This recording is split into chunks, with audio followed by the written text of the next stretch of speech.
Hello everyone and welcome back to a new video. Now again, I'm a mortgage guy in AZ, so I get this question all the time, like almost on every single file that I do. And it's, how do you estimate closing costs? How much are my closing costs gonna be when I go to buy a home? And I get it, believe me, everyone wants to know specifically how much they need to bring to the table, down to the penny, and I get why. You know, you need a budget, everything like that. So today we're gonna do just that. I'm going to be telling you how you can estimate your closing costs on your specific home that you're looking to get. And also, I'm going to tell you how you can save a little bit of extra money.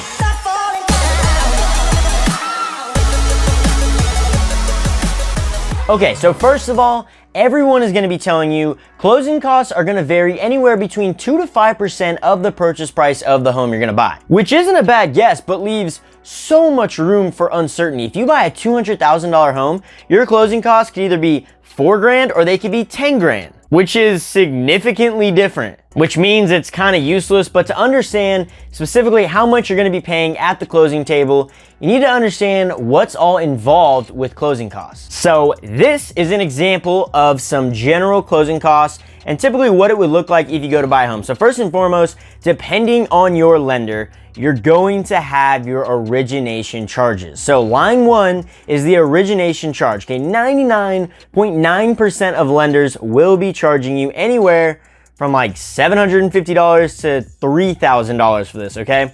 So this is essentially part of the lender's compensation.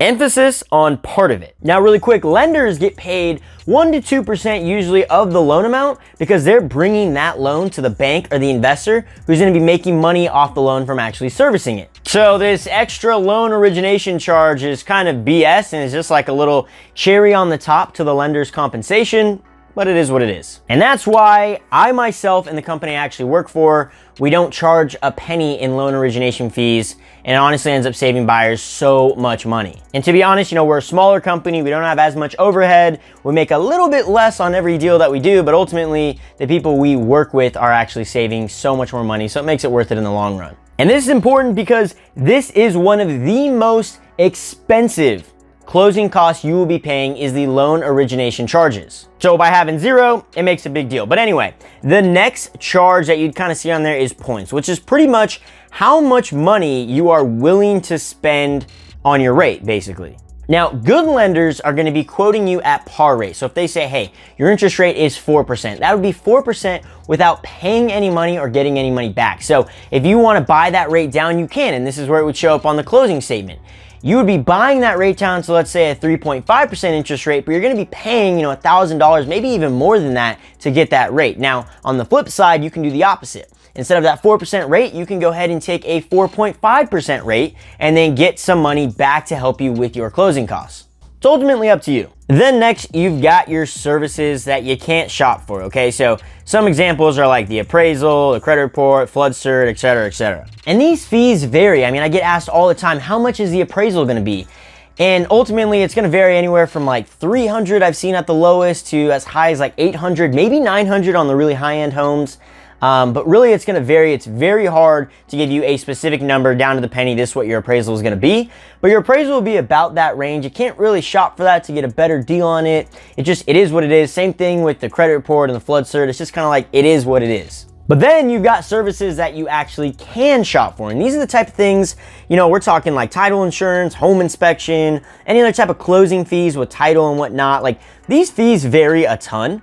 But you can actually shop around to try to get the better prices on them so you can save yourself a little bit extra money, or you can just kind of save yourself some time and say, okay, whatever you guys recommend, I'm good with. But those are essentially all of your loan costs, okay? Let's call it like $1,300, okay? On average, let's call it $1,300. So those are your loan costs. And then you've got your other costs, which are a little bit scary now that I'm saying that there's just a section on there to just throw in costs, just like other costs. But these costs are like taxes and government fees and prepaids and whatever else they want to slap you with, all right? So the important costs to take note of here are your prepaids.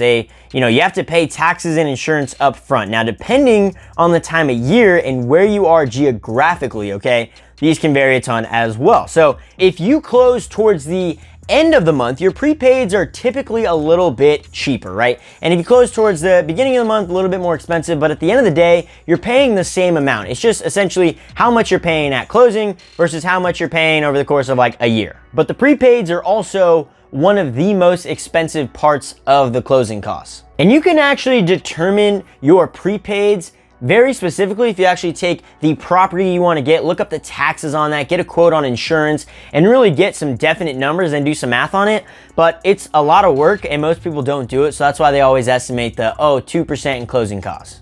But like ultimately, that's essentially everything that's on a closing statement in terms of like your closing costs. And really it's hard because two different deals can be completely different. I mean, completely different. So it's hard. That's why no one ever says, hey, your closing costs are going to be $4,532.29. Like, you're never going to see that full amount until the very end when you're about to sign, right? But you're going to have a very good gauge of, hey, we're going to be about this number, maybe give or take like $300-400 bucks, but we're going to be about this number. Now, I will say that the things you want to really drill down on to make sure you're not getting screwed is going to be your loan origination charges. You really want to pay attention to that. If you see some unnecessary discount points being charged, or you see some unnecessary fees being charged, I mean, they'll throw tons of stuff in that section. Make sure you drill down on that, and make sure you also drill down on the other cost section. Sometimes they throw in some random fees that aren't necessarily, important and like mandatory. So you want to make sure you take a look at those and go, I don't really need these, and maybe I don't want these, and throw these out. And if you're looking to save the most money, those are the two things I always recommend you take a look at. Now, I also want to add really quick that when you get a loan estimate, right, it's going to be usually most lenders here, not every lender, but most lenders are going to be, very conservative with it. They're going to give you the highest cost that it might be for an appraisal, or the highest cost for a credit report, or the highest cost for taxes, insurance, all these kind of things. They always want you to say, hey, this is what your loan estimate is at, maybe $5,000 in closing costs, let's call it.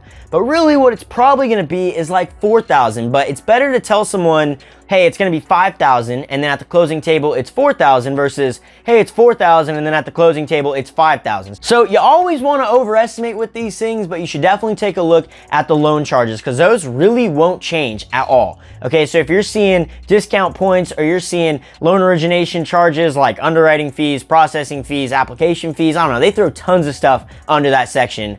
Make sure you really drill down on those and make sure those are actually necessary to get your loan done. But again, a good gauge for this entire thing is to take your purchase price. If you're buying a $200,000 home, take 2% of that amount, and that's gonna be your base closing cost. No matter really what you do, what you shop for, where you go, even if you worked with someone like us where we don't have any loan origination charges, which is rare, you're still gonna be paying about 2% in closing costs because of your prepaids and your appraisal and all these other things. So I always say, start with 2%. You're pretty much definitely gonna be paying 2%.